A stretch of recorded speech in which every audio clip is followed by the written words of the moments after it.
So in this particular video, we're going to rank all 4 Bad Boys movies. That's Bad Boys 1, Bad Boys 2, Bad Boys for Life, which should have been the 4th one, and Bad Boys Ride or Die. Bad Boys Ride or Die just came out this past weekend. I enjoyed it so much that I am excited to talk about all 4 Bad Boys movies. And before we get into that, I'd love for you guys to hit the like button, hit the subscribe button so you can get more reviews from me. And also check out that join button for the new channel memberships that I have that will give you exclusive content, including stickers, memes, behind the scenes, and everything in between. I did not mean to rhyme all that, but you came to my channel. You came to hear me rap.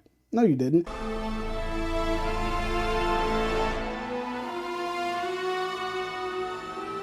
So number 4 for me is personally in Bad Boys for Life, which should have been the 4th one in the franchise. Bad Boys for Life was, I want to say 17 years after Bad Boys 2. Bad Boys 2 came out in 2003. Bad Boys for Life came out in 2020. And Bad Boys for Life is a movie that I thought was a good start to this new phase of the Bad Boys career. It introduced Armando, Will's son, who he had with a witch. How you fuck a witch without a condom? You wrap that shit up, man. It had good action. It had good comedy. It was still funny. You can still tell that our main characters of Mike Lowrey as well as Marcus Burnett were a little sluggish, or I should say their actors were. And I think that going into the next movie that we'll talk about, that they started to pick up their stride. This movie took a lot of risk, killed Captain Howard off, which I was very surprised and shocked about. I think taking risks like that, especially this late in the franchise, is necessary because you don't want to continue to play it safe. Bad Boys for Life is my 4th movie in this franchise. It could have been better, which is why I'm so glad that we got number 3. Bad Boys Ride or Die that just came out this past week.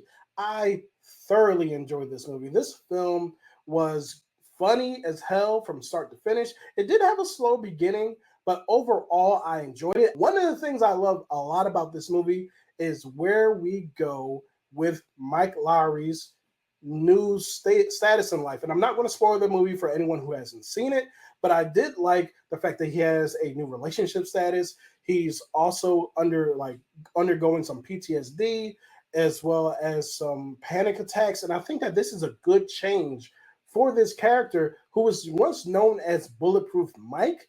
Now we get to see him as Vulnerable Mike. I also absolutely loved Reggie's scene in this movie. Reggie is a freaking awesome character that I did not see coming all the way to this point, from his short appearance in Bad Boys 2, his short appearance in Bad Boys for Life, and now in Bad Boys Ride or Die. He has an awesome scene that really feels like a payoff that I never knew we needed.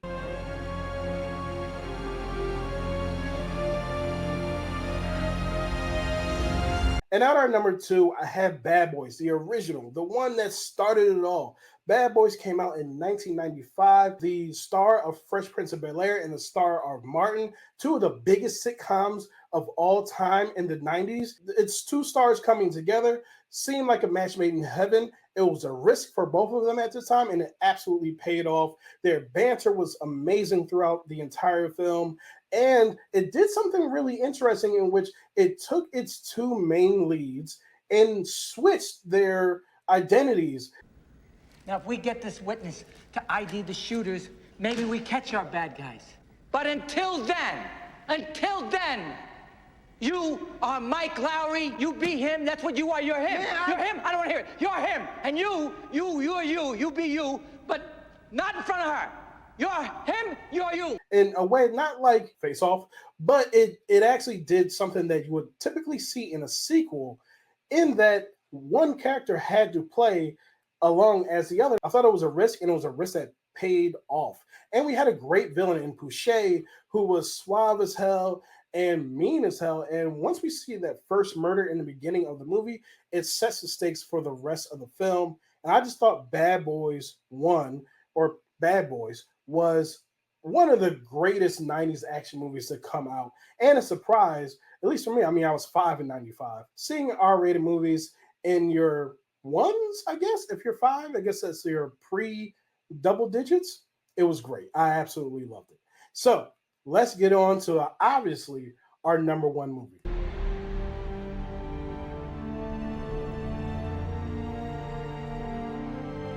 And our number 1 movie is Bad Boys 2. Bad Boys 2 has some of the best one-liners and punchlines in this entire franchise. The devil is not welcome here.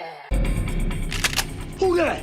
Who in my house? I'm the devil. Who's asking? The devil is not welcome here. You got to call yourself the devil in his house. Shit. You know what I mean? And then we also have that great action scene on the bridge where for some reason Marcus sticks his head out as the car is flipping over the car that Mike is driving on the highway chase. Relax.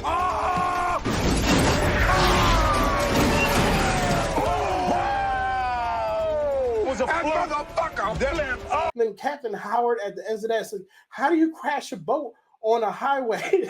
And then we have Woosah. I swear to you, Woosah came from Bad Boys 2. And then we had a great villain in Johnny Tapia, who was great. And we had Gabrielle Union as well, playing Marcus's sister. This movie is an all-timer. It's one of the best action movies I've ever seen. Funny as hell, improves the characters. Even though, one quirky thing, this is supposed to be a year later from Bad Boys 1, even though Bad Boys 1 came out in 95 and Bad Boys 2 came out in 2003. And you could tell by the different camera styles and the way it was shot and the quality of the camera that this wasn't what just happened or transpired a year later. So Bad Boys 2 is my number 1 Bad Boys movie. Let me know what you guys think about my list. Do you agree? Do you disagree? What is your order? Let me know, and I'll talk to you guys next time.